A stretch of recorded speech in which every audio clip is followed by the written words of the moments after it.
Welcome to September's RAC class. Today we have Beginning Imaging Series Part 3, Telescope and Equatorial Mount, led by RAC's Chris Cole and Naveen Malik. I always mispronounce your last name. I'm so sorry. Yeah, so let's see. So this is the third part of the Beginner Astrophotography series. The first one was focused on just using a DSLR and tripod for imaging. Part 2 was using a camera paired with an equatorial mount, and this one will add a telescope to the equation, focusing on the components of a full astrophotography rig and how a night of imaging might be carried out with such equipment. But remember, this discussion will be fairly high level, so we're going to try not to get too deep into the weeds with questions and such.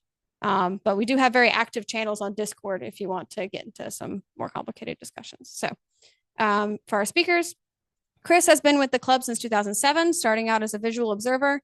Since cell phone cameras were not around at the time, the only option to take his first crude images of the night sky was to hold a point and shoot camera up to his telescope eyepiece. Ecstatic with his results, he went on to become one of the club's longest practicing, most dedicated, and most talented astrophotographers. For the past several years, he's led RAC's imaging group, and he's also served as a club co-chair for 4 years. Naveen is also active in the imaging group, and he's currently serving as co-chair of the Raleigh Astronomy Club. He enjoys sharing views of the night sky through eyepieces and through his photography. That about sums it up. Okay, so all right. Okay, yeah. So this is the third in the series, and we're just going to talk about, a telescope sitting on top of a equatorial mount because, as Anna had said, we had already done the other two parts in this series that were just meant to, set a foundation. So it's like I said before, the first part was pretty long, but we went into a lot of details of what was important about astrophotography in the first place, and then just simply putting a DSLR camera or any other camera that you may want on top of a tripod and taking pictures of the night sky. Then the second one, we took it to the next level where we would put the camera on an equatorial mount. So we graduated DSLR from just sitting on a tripod and then onto an equatorial mount, able to track things across the sky and learn what it's like to take long exposures and little tidbits here and there of what you need to look out for if you want to take your imaging a little further. So, and another thing that will come in handy with some of the telescopes that we'll talk about in part 3 here is there was a class that the club gave a little while back on telescope collimation. For those who don't know what collimation is, it's basically that you have two types of telescopes.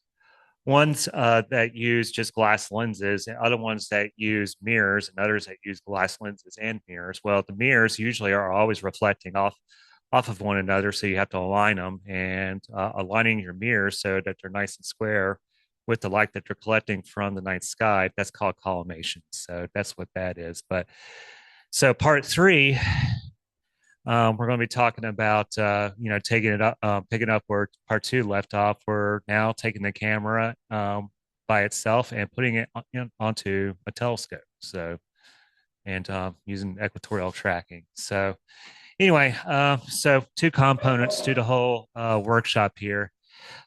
So, equatorial mounts. So, here's some quick characteristics that we did touch on, or if not gone into elaborate detail in part 2.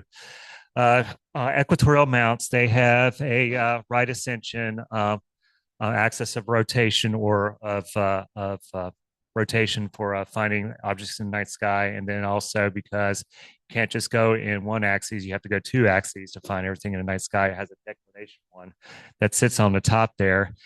And what we have pictured here is the astrophysics now. This is the one I have. And if you notice, like right here, and we have it over here, you'll see it right there. There's a little cap right here. You remove that cap, and on the back here, let's see if I can get, yeah, okay, it's stuttering. I'll just go up and point. On the back of the tripod, and if you want to come up after class, you'll see it. There's a polar scope where you can remove the lens cap there on the front and sort of the lens cap, remove it, point it at Polaris and get it nice and lined up so that your RA axis right here in the front will swing back and forth with objects coming up on either horizon because North Star, well, stays in one place, right? And then the other part is and half the mounts we'll talk about, you need to make sure your assembly is balanced, so that once you're once you have put everything on it, because you'll also find some other little tidbits of why keeping it balanced and what can throw things off balance, um, or make it so important that you need to keep these equatorial mounts happy, because otherwise they'll just well, you'll wear them out because the gears can only handle but so much, and we'll see why. Okay, so here we go. Well, weight capacity. That's why the gears can wear out if you put more than what your scope can handle. Go to controlled. Okay, so some of these mounts, they come with their own go-to controllers. We'll see how they're useful, how they're not so useful. And then, of course, some companies, what they'll do is they'll sell their mount, as in like the RA and declination axes with maybe not the counterweight bar and counterweights, and probably not the tripod. So that's one thing you need to be keep an eye out for if you're ever going to be shopping around for one of these things. So first, weight capacity. So this is paramount if you want to image using an equatorial mount and a telescope. You want to buy a mount that's twice the weight of your heaviest setup. Okay, so because of that, I mean, you can just see the logic in that. What you want is you want the telescope, or excuse me, you want the mount to be able to handle more than you have put onto it, just to keep things on the safe side. Also, if you buy a mount that's really heavy, or that's capable of holding, what is it, a lot more than the setup that you're going to put onto it, you can use that as a plan ahead for putting heavier things on top of it. So you can use the mount for more than just one setup. So yeah, so try to get one twice the weight of your heaviest setup that you're going to put on there. So I said heaviest, trying to draw the image of that you may want to use a different setup on the same mount. So again, there you go. There's a simple example: 10 pounds telescope plus camera plus accessories setup needs an equatorial mount that can handle 20 pounds minimum. Now, it gets to a point where you don't want to dwell too much on the weight capacity, because some of these mounts are very capable. Okay, so if you're thinking that, well, I have a mount that's 11 pounds and I need something that can hold 22, but the 20-pound mount is $500 cheaper than the 40-pound capacity mount. Okay, you can get away with it, but just know that the tracking may not be as good as if you had followed this twice the weight of your heaviest setup type mentality here. So, okay, so next, go to controlled. Okay, so everybody pretty much probably knows what a go to controller um, hand pad looks like. So these are nice to have for non-imaging, and that's what and the setup that I have here in class that you see with the big Schmidt Cassegrain sitting on top of it. I use this for outreach. Okay, so I may show like live images of like the plans for something, but in all cases, I'm always using the go-to hand controller. Okay, so that goes to the second point. Go-to hand controller. It gets kind of more involved to have all your equipment hooked up to a computer versus just hooking up your camera to a computer when you're doing solar system imaging sessions. So you can just, because solar system imaging sessions are very simple, can be very short too. So why, complicate matters? You can use your go-to control there. So, but in all other cases, when you're imaging the night sky, you most likely will not use the go-to controller for deep sky imaging. Okay, next part of equatorial mounts.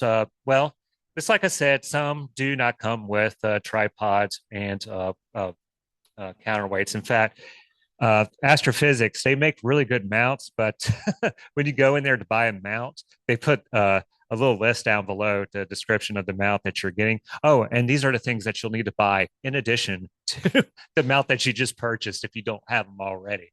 So just make sure you look out for that. And also, once again, going back to a previous slide, make sure you have enough counterweights for your setup. If not, buy additional weights. Well, why?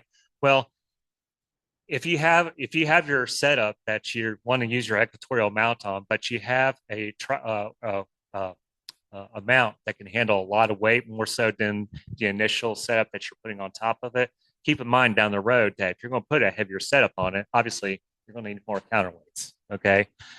So that's something to keep in mind. Maybe you want to go ahead and get that out of the way when you go and buy everything one full swoop or whatever. But yeah, make sure you have enough counterweights on hand.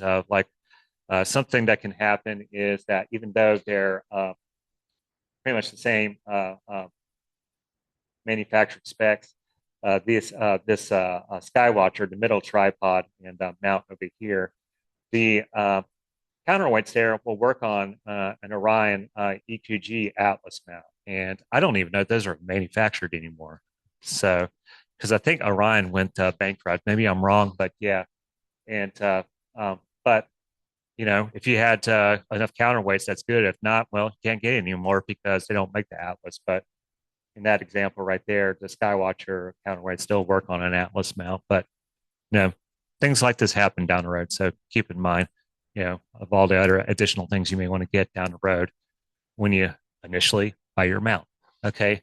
So Equatorial mounts, tracking types. Okay. So there's two different types here. One I'm going to go over with my astrophysics mount, and one that Naveen is going to go over with his AM5 over there. So the first one, the tracking types, we had the worm drive mount, which is what this guy is right here. I don't have a picture of what it actually looks like as far as what a worm drive is, but basically you can kind of think of, when I was a kid, maybe that's why I got into science. I just loved looking at how things work. And, now that I'm older now, how it mathematically works or whatever. If you look at a candy cane, you turn it, you'll notice that the stripes go upward. Okay.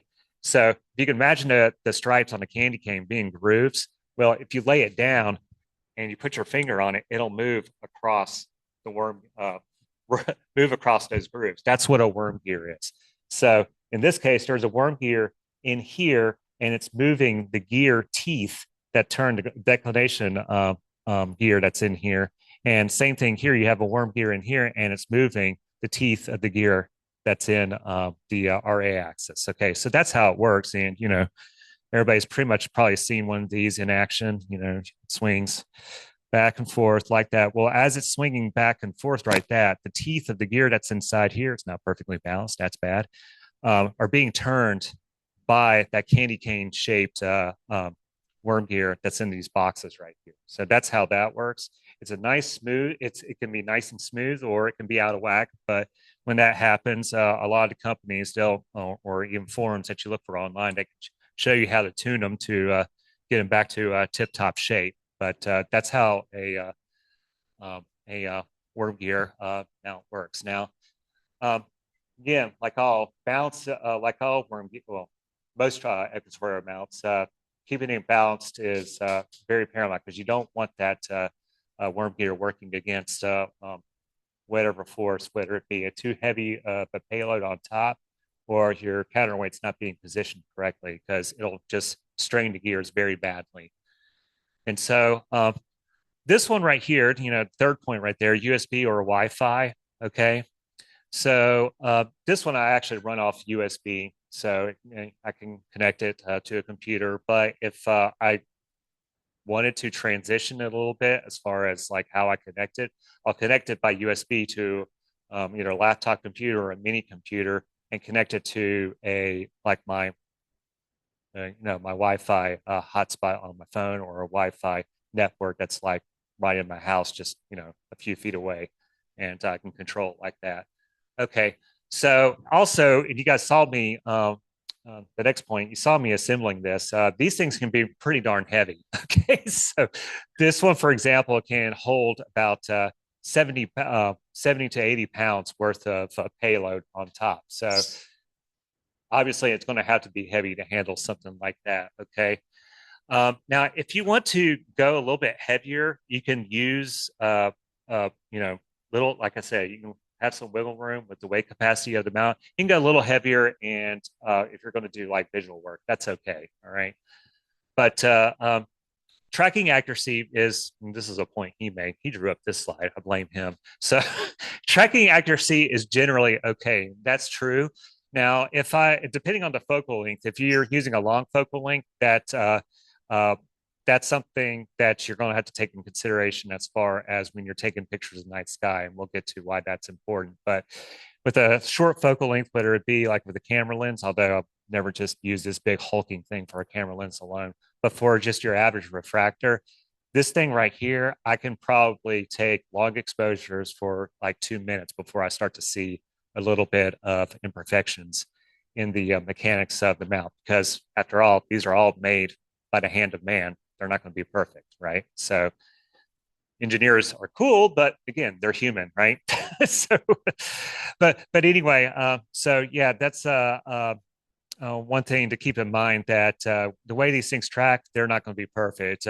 Usually, for the most part, worm geared mounts they track the best, or not the best, excuse me, better than the other mount that we're going to look at. But that kind of comes down to the second point, or to the next point right there. Guiding supports slower correction, so it that allows it to just fine tune the tracking on it. You know, what I like to call auto guiding or guiding for short there. It's kind of like image stabilization for astrophotography. Like some of your lenses, they have built-in image stabilizations for whatever camera that's using a slightly longer focal length to capture a bird that's far away or whatever. That's what auto guiding to in a nutshell is. And we just went over the polar scope, but yeah, this one has a polar scope in the back. So okay, so we go on to the next one, and Naveen, you're up. Thank you, Chris. So the little baby mount over there, the red one, the AM5, is a harmonic drive or a strain wave mount. It's not. It doesn't have worm gear and teeth like the other two mounts next to it. Generally, when you buy them, you're not going to get a hand controller. These are typically used for astrophotography, less for visual. I think with the AM5, I actually got one. I think maybe you might have to have one to actually connect to it, but I don't use them, so I don't know. Balance is not important. Actually, doesn't matter at all, other than where you have your optics, like your dovetail on the mount, whether or not it's going to hit something. There, you can get a counterweight for higher loads. If you look at the AM5 on the bottom, and we can look at it later, there's a, well, I'll point to it now. There's a place where you can add a counterweight bar here. This just unscrews. Fun fact, the counterweight bar for this mount, the one that came with the EQ6R works. So I have an extension bar for this. I'll use on this mount if I want. Plus, then I can just use the weights from that. So if you have a higher load on here, I can't remember if it's over 18 pounds, you have to put the counterweight just so it won't tip over. I've tried it out and it works fine. I've actually had this C8 on this and it's not a problem. C8, I think, worked without the counterweights. I'd have to go look. I've put an Esprit 120, which is a 5-inch refractor on it, much heavier. It's like a 28-pound scope with the counterweight bars and it worked fine. Did that just kind of be like, push the limits and see what it could do. For their capacity, they're very lightweight. I could pick up that entire rig assembled right now, no problem. I could not pick up the other two without hurting myself seriously. So that's really nice. I got that AM5 actually to be able to go to outreach, and unlike Chris, he's taking a big honking giant one, but you know, it's eye candy, yeah. What else? So one of the things you mentioned, Chris, with the worm drive mounts is you want to go like twice. You want to have twice the capacity. I think a lot of that is because they're like historically they were quoted for visual use, whereas you said you can push the limit of the mount and still use it for visual. So the rule of thumb, which I don't know is always true anymore, is you take the weight capacity that the manufacturer has stated for those mounts, cut it in half, and that's what you want for astrophotography. I have pushed my EQ6R closer to its limit, which is it's 44 pounds. I think I had 35, 38 pounds on it, and it was okay. The AM5 is built for astrophotography, so like what it's rated for, I'm assuming you could pretty much push it to the limit. Tracking accuracy is generally poor. It's not very good. When you do auto guiding, you need to do fast corrections. For my EQ6R, the one in the middle, I don't know what times you use, Chris, but I have 2-second exposures for my guide camera. For the AM5 for other strain wave, it's recommended like half a second. So you're very quickly doing micro corrections. I use a very wide field rig on mine, so I actually don't do that, but something to consider. And generally don't see a polar scope on these mounts. You probably could attach something to the side. There is a shoe on this one. But there's no like through the mount polar scope because there's motors in the way. How do you polar align? So I do computer controlled polar alignment. I'm not sure if you weren't doing astrophotography, what you would do. Maybe put a a red dot finder on the side and try and get it on Polaris or something like that, or have another device like just a small scope on the side to be able to line up with Polaris. I don't know. I actually haven't looked into how to do that. But, no. Next slide. I don't know what's next. Okay, thanks, Naveen. So, all right. So we had three scenarios that we're here. We're going to first talk about with what can you do with an equatorial mount, and as far as imaging. So, what do you want to image? So, basically, there's kind of four things here, but for this this part of the series, we're going to be talking about three, and deep sky imaging of small areas of the night sky, whether it be some like one of the good examples is M42, also known as the Orion Nebula. It's a pretty sizable target, small area of the night sky. Or if you really want to go extreme, you can use long focal length deep sky imaging of tiny objects. Okay, some of the tiny objects that would benefit from longer focal length. And you'll see the metric later up. When I say longer focal length, I say anything that's I just pulled this out of thin air because, in my opinion, this is what a mount needs to be good at to do long focal length imaging. The number I picked is if the focal length of your telescope is 800 millimeters or longer. That's probably when an equatorial mount is going to start to be pushed to its limit as far as its capability of tracking the night sky perfectly. Also, in most cases, with pushing the limits of its auto guiding capabilities. But so yeah, that's number two. And then the third one is solar system objects, which are, like I said, just really simple. Set up your mount and telescope and point it at the object, and that's it. Yeah, really quick.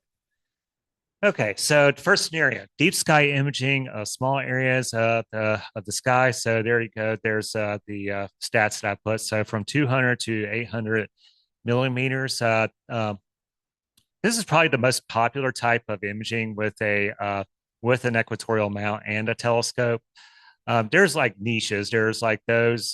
There's like one other niche, and that's this solar system imaging, whether it be solar imaging of the sun, or or all the rest of the stuff would just be like planets and maybe an asteroid here or there.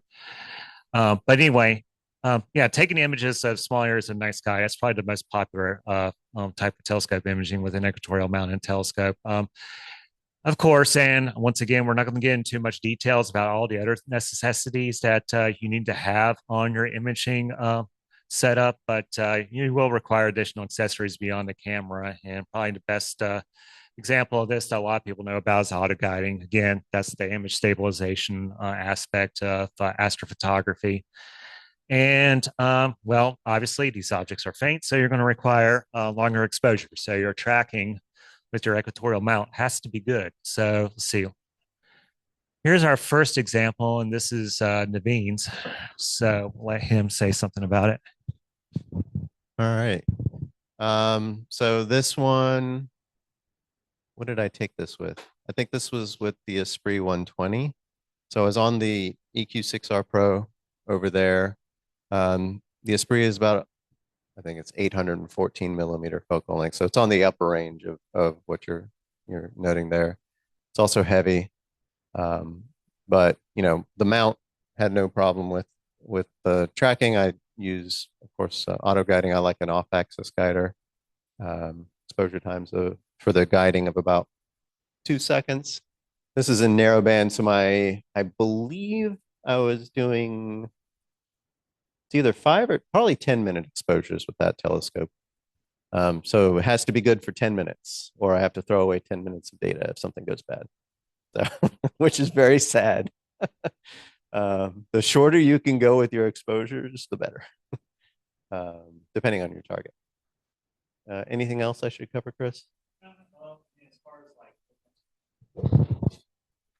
No, that's pretty much it. But I mean, just to give people an idea, you look at this object, I think it's NGC 7380 is what it is.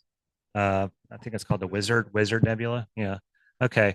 So, we talk about imaging small areas in the night sky for this scenario. To give you an idea, I once had a telescope that was 800 millimeters, and I don't know what camera this is, but if this were a DSLR APS-C size sensor in a DSLR, the moon would probably be about like that. Okay, so this is kind of a big nebula right here, but you don't really get to take in the nice grandeur of the night sky unless you go somewhere dark. And what Naveen did here, narrowband imaging, that's a nice shortcut to get around areas that are light polluted. But so there's that one. And next one I took, like I mentioned earlier, here's M42, and that was taken with that mount right there. It was taken with a small refractor, and we had the range there 200 to 800 millimeters. The refractor I was using for this was 630 millimeters. Okay, so there's any other details I want to give about it, but 600 millimeters, and I said 800. This is definitely with a DSLR, and I'll go ahead and say that with that, it's a moon is about like that in size on this field of view. So anyway, let's see.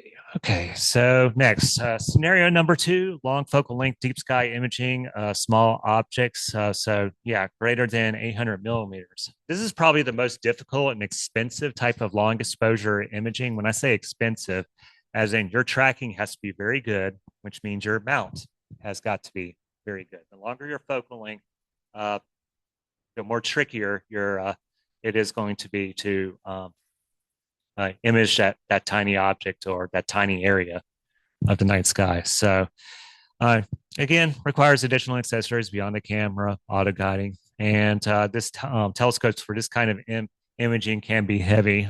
This one goes a little overboard, but here we have the C11 here, 11 inches in diameter, and that thing right there by itself, just a telescope, not with all the other little trinkets on it for like the auto guiding system and whatnot. The telescope just by itself is 27 pounds. Okay, so use the formula again of having a mount that can handle double the weight of your setup. 54 pounds. If you can find a mount that can carry 54 pounds, no problem, you can do this. But again, this is worm drive stuff right here. I mean, there's ways around it with the harmonic drive one that Naveen has. I mean, that's a Schmidt Cassegrain right there on the middle one that that Naveen has on his Skywatcher worm drive mount. And with that, he's going to talk about this of how he did it. Thanks for picking this picture. I really like it. So this, I imagine this would have to be with my C8, the orange tube over there. It's 1280 millimeter focal length.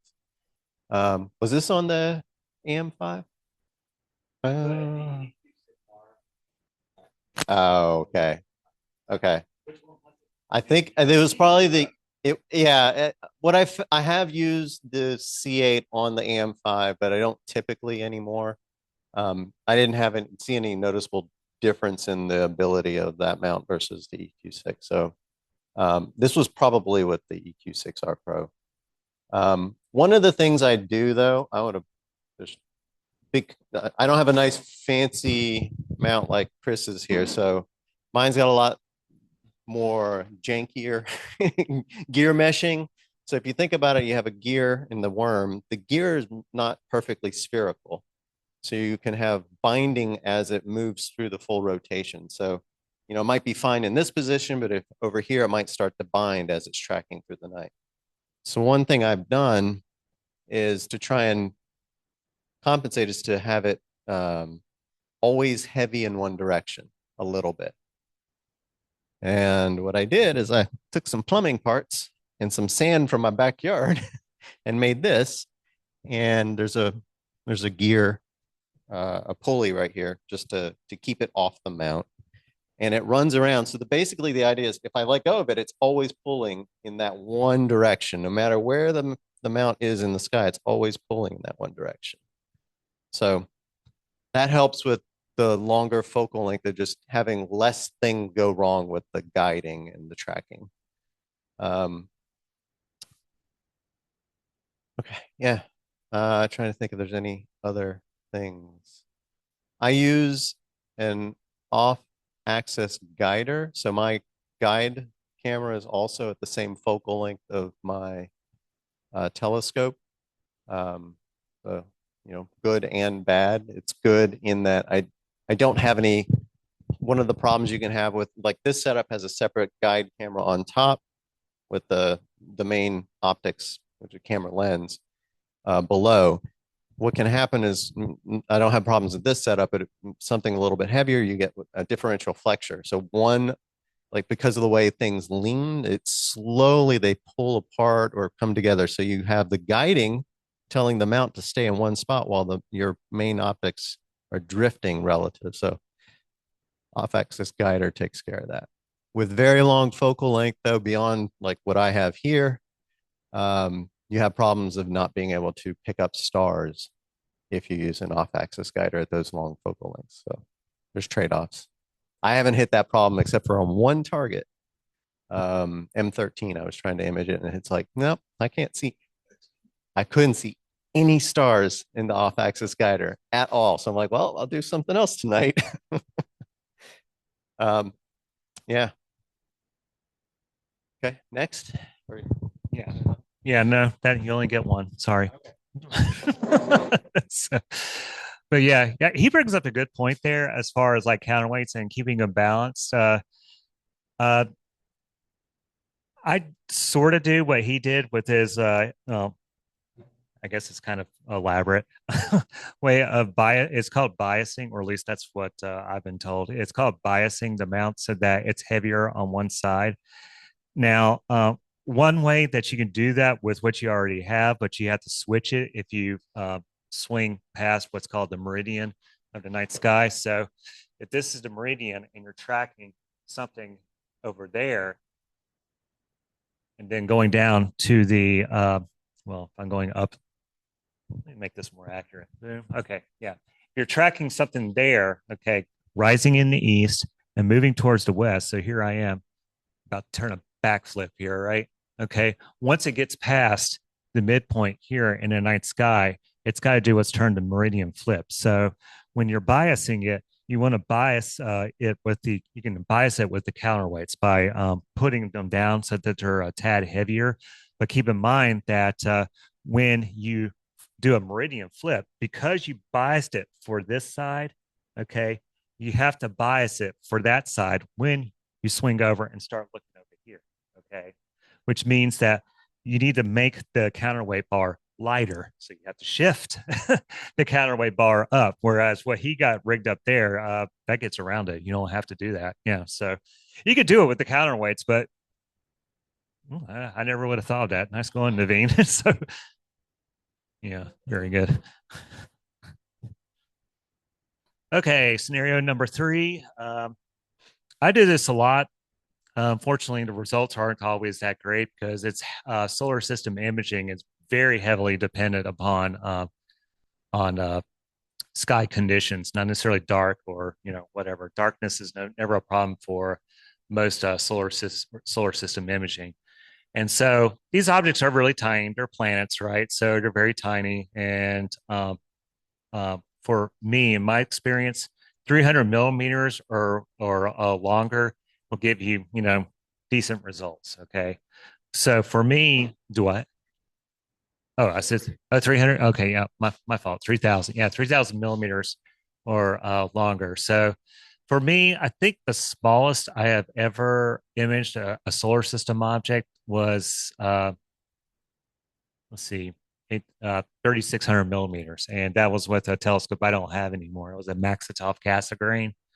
And it gave, I was actually imaging Saturn. I was able to see the rings. I was able to see the moons. And it was pretty good. But because it was a small diameter or aperture Maxitov Cassegrain, it did give really good results beyond like approaching 4,000 millimeters. So whereas this guy right here, my biggest telescope I ever owned, uh, I usually put a 2x Barlow in there. The telescope itself has 2,800 millimeters focal length. So when I put the 2x Barlow in there, it becomes a 5,600 millimeter focal length telescope. So, and that's more than plenty for imaging most solar system objects. Neptune is kind of like, why bother? Because it's so small. But Uranus is my favorite planet. So it's still tiny in that too, but whatever. But anyway, so these telescopes for this kind of imaging can be very heavy. And like I said, that thing was 27 pounds. And again, because of that, you will probably need a mount that can handle 40 pounds at least. So, because I think, like, how heavy is that C8, Naveen? Like maybe 12 pounds or something like that. Okay. I guess that's a good number. Yeah, 12 pounds for a Celestron 8-inch venerable scope. It's been around for decades. But anyway, yeah. So these are very long focal lengths, so you have to have a good mount to handle heavier payloads and to keep those things steady. But it's not long exposure, so you don't have to worry about that. You don't need auto guiding or anything like that. So anyway, here's some examples I took over the years, and unfortunately, none of these were taken with that telescope. They were taken with when I just about I think the oldest picture here is that's one of Saturn. Yeah, the oldest picture that yeah. I'm pretty sure that's the oldest picture on of these three is Saturn. It was taken with a C9 1/4, and after I did that, I was like, okay, I've gotten good enough at this. Other than the night sky needing to be a little more pristine to get a better look at the planets, I think I'll go ahead and get something bigger, and that's why I got the C11 there. So at C9 1/4, I had it for a long time. Anyway, okay. So the second part of the workshop, we talk about telescope on top of equatorial mounts. Now we'll just talk about the telescopes themselves. Okay. So we went over this in previous workshop about what focal length and focal ratio are. I'll elaborate on that a little bit. The optical elements, whether it uses lenses or mirrors, and then once again, we always talk about weight. Okay, when it comes to imaging using an equatorial mount, because we're no longer doing wide field imaging, we're looking at smaller areas of the sky. And optic corrections. Not going to really go into too much detail of that, but you'll see what I'm talking about at the end. Okay, so important features: focal length, focal ratio. So the longer your focal length, the better your tracking will need to be. Okay, so this is, as you're probably noticing, this is probably just a rehash of what of the equatorial mount half of this workshop. But it bears in mind that refractors can be huge. Newtonian telescopes, which unfortunately don't have an example of here, can be huge, really big, in fact. And then we had the Schmidt-Cassegrains. But your focal ratio may also determine the length of your exposures. Okay, so what that means is that, does everybody know what a focal ratio is? Okay, okay. Looks like I'm getting most nods there. Okay, so focal ratio. So your focal ratio is higher, like the one I have right there that's sitting on top of my AP900 picture. That's an f7. So that refractor is an f7, and it's 630 millimeters. So an f7, that's about the limit I would take with imaging, doing long exposure imaging of the sky. Anything longer or focal ratio higher than f7, it starts to become a little too cumbersome. Just it takes way too long to gather enough light. Okay, so then if you want to step it up higher with a longer focal length because your focal ratio is too high, well, get a bigger telescope. so, so anyway, when I say longer exposure, so in this case, I'm saying about like 5 minutes plus. Okay, so when you start to get up to 5 minutes, that's when tracking becomes kind of critical. And the reason why I put that there is that with this mount and that big Schmidt-Cassegrain telescope sitting on top of it, I'm able to get 2-minute exposures before I start to see imperfections in the tracking. Okay, so yeah, your focal ratio and your focal length need to be you need to bear in mind what that's going to do to the mount. So, okay. Optical elements, refractors, reflectors, compound scopes. Okay. So these are pretty self explanatory. Refractor is similar to what Naveen has there, even though that's a camera lens. Well, it's a set of lenses. Okay. So that's what a refractor is. And collects light onto just, glass lenses. Reflectors are mirrors only. Most popular example everybody knows about are Newtonians, and then compound scopes. Again, going back to the Schmidt-Cassegrains we have on display here.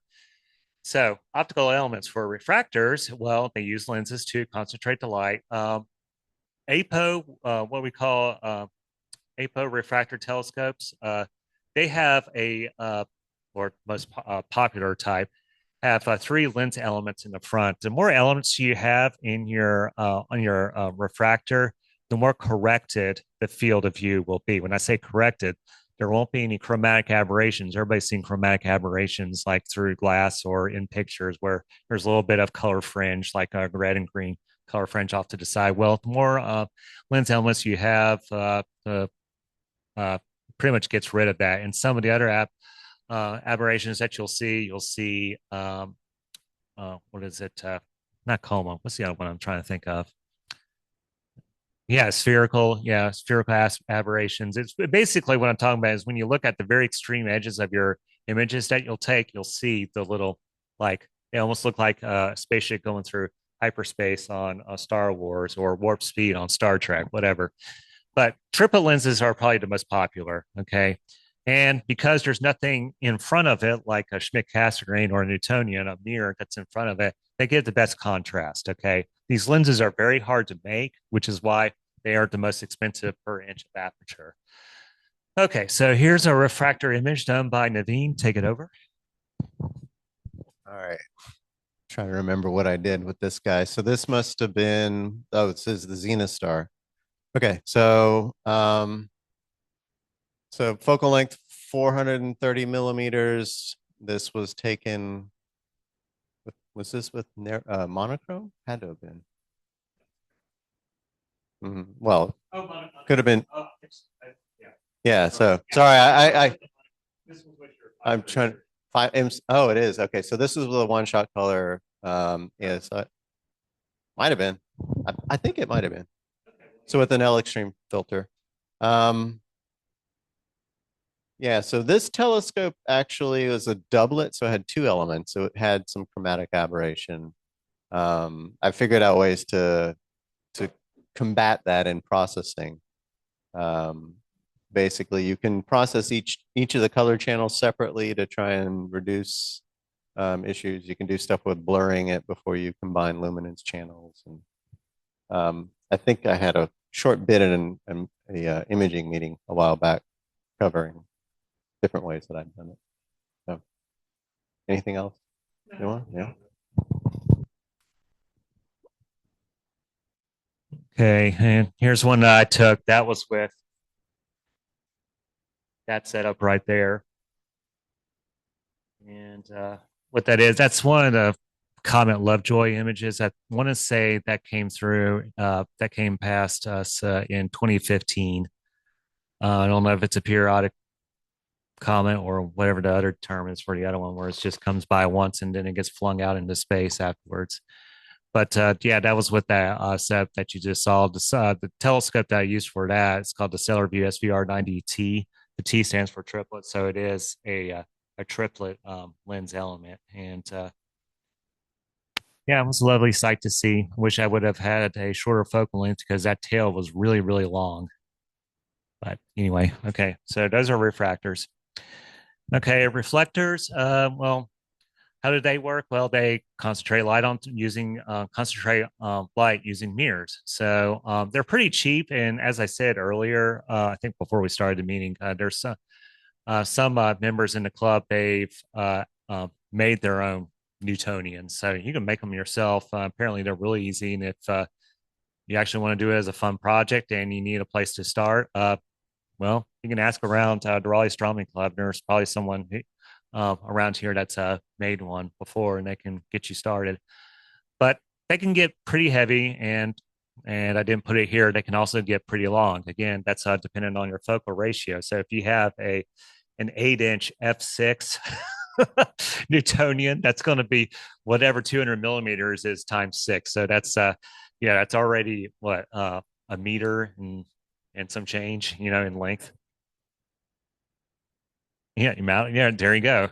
So, yeah, I remember you did that. Yeah, that's right. Yeah, yeah. So, um, anyway, reflected telescopes excel in catching a lot of light at all wavelengths. I emphasize that most. I don't think a lot of people in the club appreciate that much, but because light or photons are just being bounced, they're not having to go through a barrier like lenses. You can catch really short wavelength photons with Newtonian telescopes. And there are some people out there, including me, who like to take UV images of the planets, specifically Venus, because most people, if they've seen Venus through a telescope or with most images taken with like a Schmidt-Cassegrain, all you see is just a crescent or a gibbous or whatever.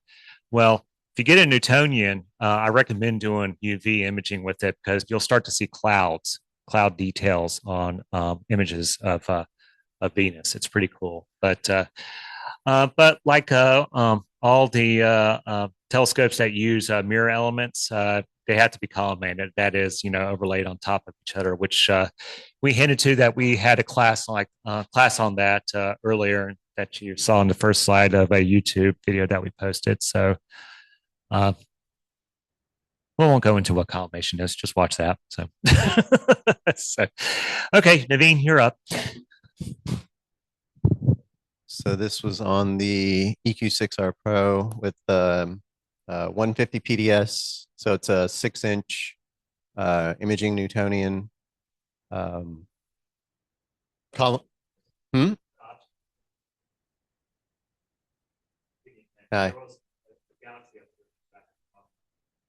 I have no idea. The top M13. Okay.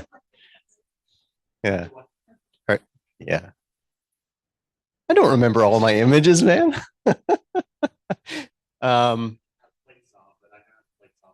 Yeah. All right. There you go. You win.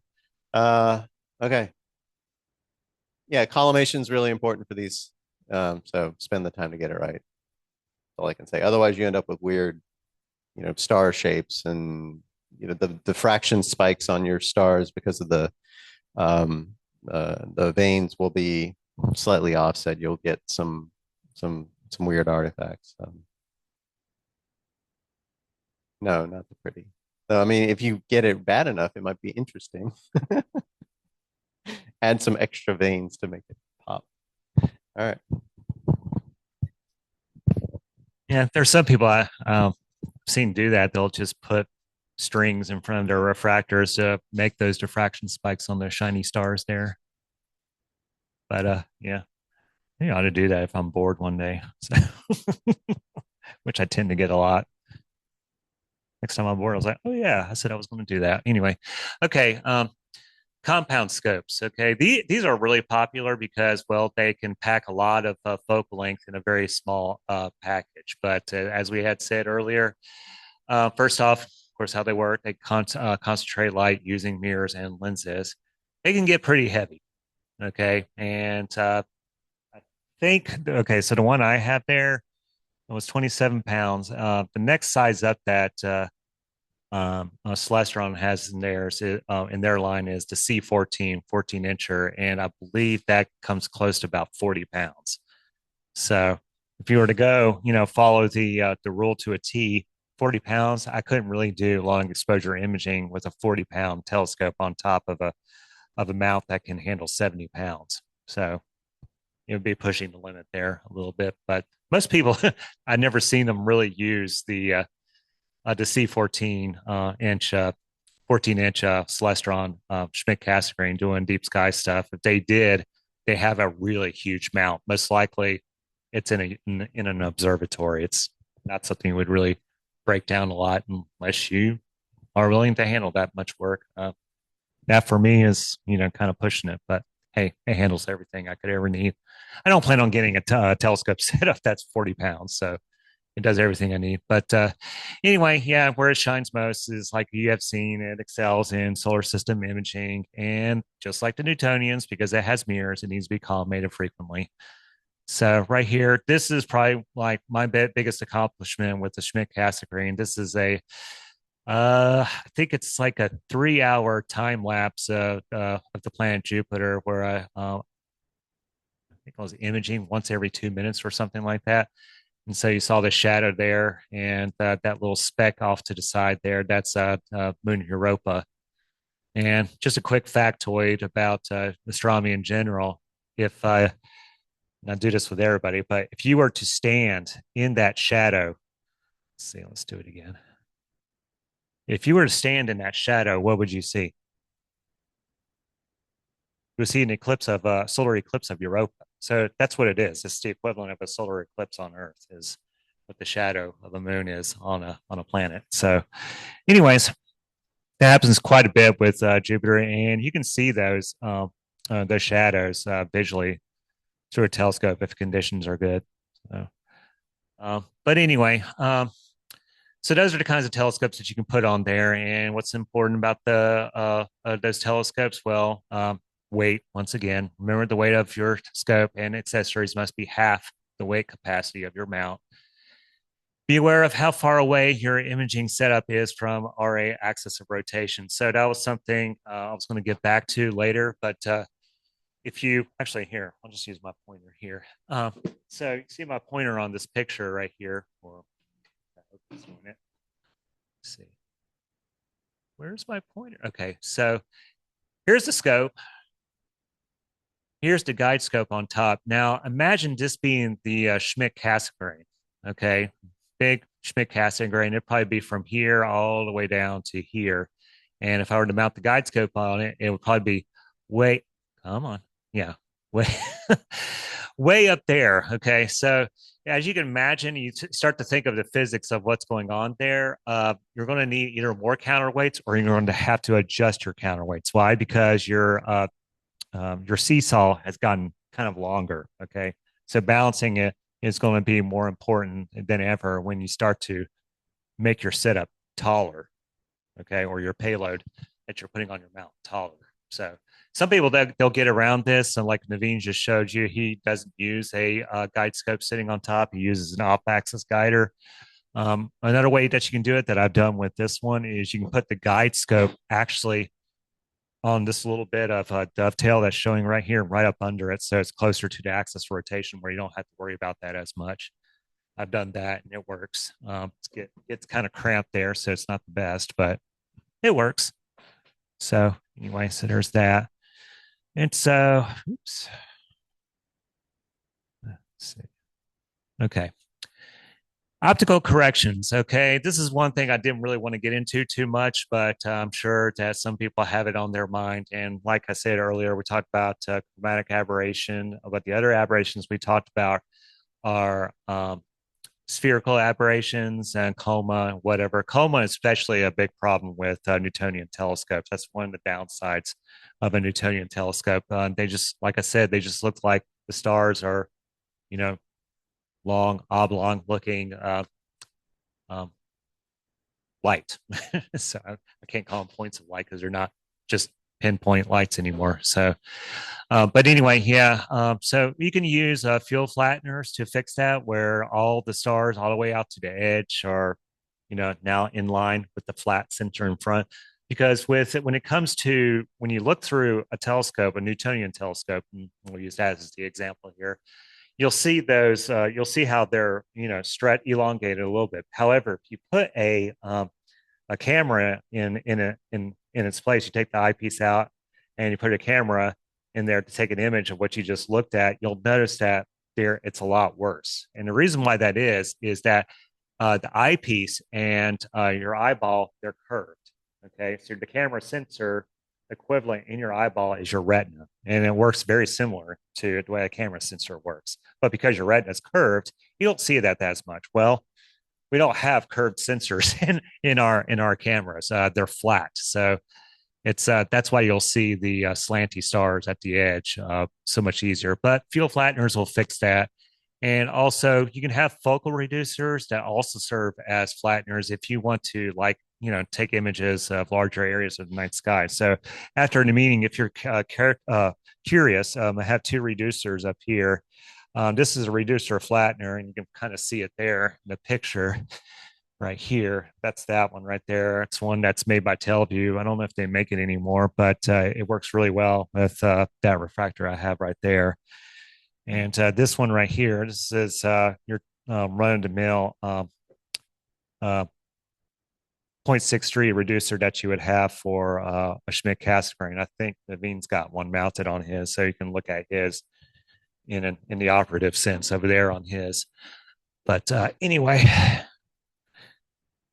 so focal reducer will make your focal ratio shorter and make the exposure shorter as well. So anyway, a couple of final thoughts.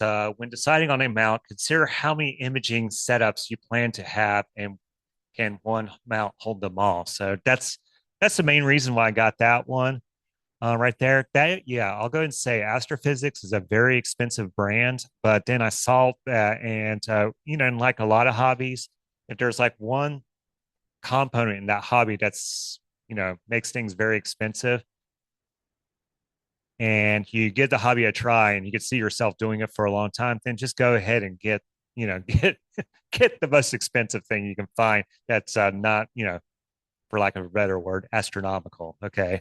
So that's why I went with that one right there, because it can hold 70 pounds. Some people say it can hold all the way up to 90 pounds. Astrophysics is conservative in their weight capacity specs that they give, that they list for their amounts. But yeah, I just saw that. I was like, I would never tote around anything that's 70 pounds, or or when we rephrase that, maybe between 40 to 70 pounds. So I saw that. I was like, all the telescope setups I will ever get, this thing could handle it all. The only downside is, and you guys here, thank you so much, help me lug all those components into the building. So it's still a pretty heavy mount. Okay. But it's been with me since 2012, and I have not had any issues with it. I mean, some of the paint's gotten chipped, obviously, over the years, but otherwise, it's still tip top in shape. So, yeah, hopefully that company will be flourishing, because they're really tiny. It's a small company out of Illinois, and I came close to visiting the place a few years back, but couldn't make it work. So,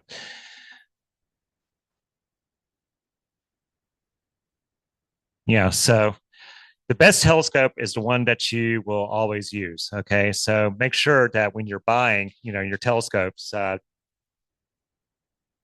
make sure you're going to use them. So otherwise, you'll be swapping, or else otherwise you'll be selling them off, and or it'll just be sitting around being an expensive paperweight. I remember being mentioning earlier in the workshop, I talked about a Baxtov Cassegrain I've sold that one. I had a Schmidt Newtonian. So it's kind of like a marriage between a Schmidt Cassegrain and a Newtonian telescope. It looked like a Newtonian, but it had a Schmidt corrector lens plate in the front. I sold that one off. I had a nice guide scope, but then I got a camera lens and started imaging with that. And then I was like, well, can I use this camera lens for guiding? And sure enough, I could. So I sold the guide scope because I didn't need it anymore. But anyway, yeah, it's a fun hobby, but yeah, don't get too carried away. You just have a lot of dispensable income. I mean, otherwise, yeah, astrophotography can be very expensive, but it's pretty damn fun. I mean, yeah, I've been at it for almost 15 years now. Well, a little more than 15 years now. So anyway, so that's the end. But before you go, one of the things that you probably noticed that we didn't go over all the other little add-ons like you see on this setup right here. The guide scope sitting on top. We went over the field flattener that's between that DSLR camera on the back there, and how you can benefit from a focal reducer or a flattener or whatever. We didn't talk about hooking it up to a computer or actually showing a auto guiding system. So we want to leave that for some other workshops that we might do. So well, getting down to the nitty gritty, this will probably be a really short workshop. We could probably lump two of these together for the sake of not taking up too much time on too many slots on the calendar or whatever. But imaging camera selection, everybody knows that we have monocams and we have color cams, and we can go over the pros and cons of that. What your give example of images people have taken with either one. Auto guiding system, which is super important. That's something we probably should go over, fairly quickly or eventually. Imaging acquisition. Naveen's already done something similar to this, or gonna talked about software that does this kind of stuff. It's called NINA, Nighttime Imaging in Astronomy. So NINA, it's a free program. Highly recommend and looking for it or looking into it on the web. And Naveen did do a workshop on that, and check that out. You can talk with us after the workshop. We can point you in the right directions if you're curious in seeing that recording. And then, of course, the hard part, image processing. So the techniques can be, very simple to all the way to very complicated. It's like, okay, I got a nice image. Do I want to spend another 15 decades in improving this image or whatever, but yeah, a lot of people, what they'll do is they'll take their old images and they'll go back and revisit them with techniques that they've learned or techniques that other people have learned and apply it to their older imaging data that they have taken, and they'll come up with even better images or images that take a unique perspective on their older images. So anyway, so with that, that's the end. What we'll do is I can go ahead and take questions. Does anybody have any questions? Really? Okay. Well, that was easy. Yeah, just for the people who are listening to the video, we do have people in this audience. So, but anyway, yeah. So yeah, we'll go into some more details about imaging. But yeah, this is the third in the series where we went from DSLR on the tripod, and then we did go into deep detail about how it's a little bit on image acquisition and image processing, but it was getting really long, so that turned out to be like a 3-hour workshop. So I'm glad that one's out of the way. And then part two, we introduced what equatorial tracking is all about, and then here today, well, all out imaging rig with a telescope and equatorial mount. So yeah, I guess we don't have any questions. We're done here. Oh, you do? So Naveen, your rig over here, the extra weight, was that to add the bias, was that essentially just to handle meridian flip, or are there additional benefits to that? Well, so the weight is there to always pull in one direction, like Chris was saying, because of the meridian flip. Otherwise, I could have just like slid one of the counterweights off to make it a little off balance. But when you do the meridian flip, you have problem. One other thing people do, at least I read about, is you can do that with the counterweight and then just image on one side of the meridian. Just don't do flips. So if you have enough different targets you want to change, if one hits meridian, you go to your next one. Then you could, like, I wanted to go to sleep. So, and I didn't actually try just like having it slightly heavy counterweight side and just see what happens if I didn't do anything. Because I figured that would be a fun, simple project. It's been working pretty well. I have tried imaging with it off, and my tracking is worse and guiding is worse without that. So it does make a difference to keep the gears meshed. So Chris with his fancy astrophysics doesn't have that problem.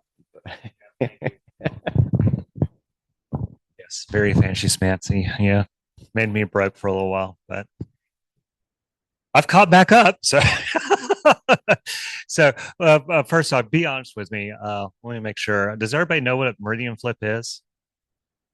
Yes. Okay. All right. Good. I don't have to demonstrate it then. Yeah. So, yeah, that's something that came up like years ago. It was like if you bias, and it was something that was in my mind a long time ago. It's like if you make it so that the worm gear has to work a little harder, it'll bind, like Naveen was saying, it'll bind a little tighter. Why? Because it's having to work harder. Okay.